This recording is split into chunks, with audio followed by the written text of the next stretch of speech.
Hey guys, I'm Dimension Jump and today I'll be ranking the Silent Realms from Skyward Sword from worst to best. Now, Skyward Sword, if you've been watching my channel for a while, Skyward Sword is my all-time favorite Zelda game and my all-time favorite video game of all time. And there's a lot of things I do like the items, the story, the characters.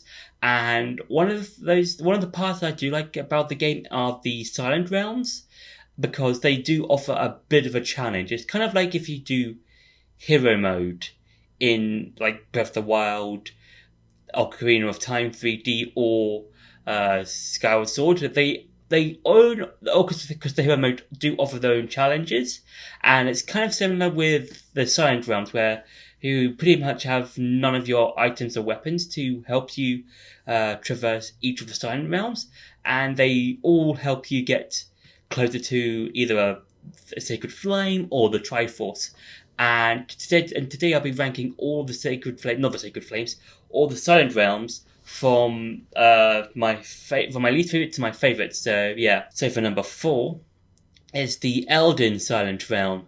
Now with this one, I think it's not really, it's enjoyable, but I think out of the other ones, it feels a bit too big, in my opinion, because you find like all of these tiers, and yeah, I think with this one it just feels a bit too big and it feels kind of long, because you start off in where the bridge is, where you first meet Impa before going to the fire sanctuary, not the fire sanctuary, the Earth Temple, and yeah, I think with this one it just feels a bit too long, and it feels a bit too easy, I would say, because you can avoid like a lot of the wandering spirit guardian guys, and yeah, I think what would have made this a bit more challenging is if there was a bit more of those wandering guardians with the lights a bit around. I know there's like some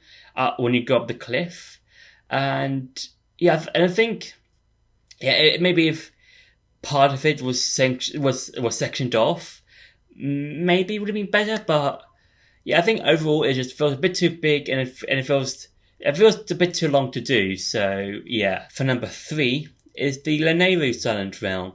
Now this has a similar problem with the Elden one in that it's a bit too big. It pretty much uses the entire map area of where the mining facility is. And it kind of just uses that, and yeah, I think this is a bit better because you can, there are a bit more wandering guardians about, and so you can get some, or you can activate the main guardians every so often, and especially with the ones that's near the entrance where you first enter the main city area. And yeah, I think it has some enjoyable bits, and I just think, again, similar to the Elden one, it's a bit too big, and you might get confused on where you might go to collect the other stuff if you're not using any of the Silent Realm items to help you. So yeah, for number 2 is the Faron Silent Realm. Now this one, I think this is a good way of introducing the Silent Realms, because it's the first one you do, and it kind of like tells you how a lot of the stuff works, like the walking water or the guardians themselves. And I think this is a good, when you compare to the other provinces, it's probably the best one, because it's not too big, it's not too small, it's just a good portion of it is sectioned off, and when you first get to it. And yeah, I think it's a really interesting way of just helping you understand how the Silent Realms work, and how you can try and collect these different tiers. And yeah, I think it's a really good bit, and I do like how for some of the bits you can just, for example, there's like 2 bits, I believe, with walking water or waking water, and whatever I do, I'll just go straight into the waking water, grab the sacred light, and then just cross over until I get the next one. And yeah, I think it's a really cool area, and I think out of the other main provinces, one is probably the best one. So yeah. And for number 1 is the Skyloft Silent Realm. Now with this one, it's the very last one you have to do, and this is the one that you have to do once you've collected all the songs of the hero from the different dragons and Levias. And I think the reason why this is the best one, in my opinion, is because it's you have pretty much all of Skyloft apart from the cave to walk about in and find the tears.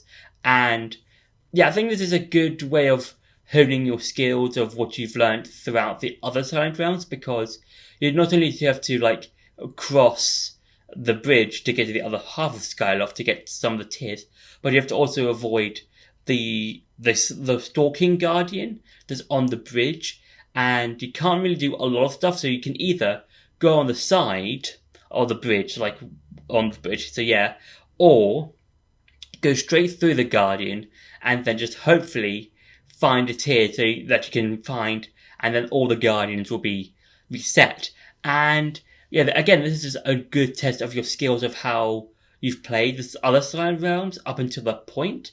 And it does give you the final item, in big quotations, that being the symbol of Skyloft, or symbol of the goddess. I don't happen to remember the name of it, but it's the jewel that you put into that birth statue that gains access to the location of the Triforce. And yeah, it's just a really fun final test of your skills and what you've learnt up until that part of the game. So yeah, so that's been me ranking the Skyward Sword Silent Realms from worst to best. I hope you enjoyed this video. Don't forget to like, share and subscribe, and I'll see you in the next video.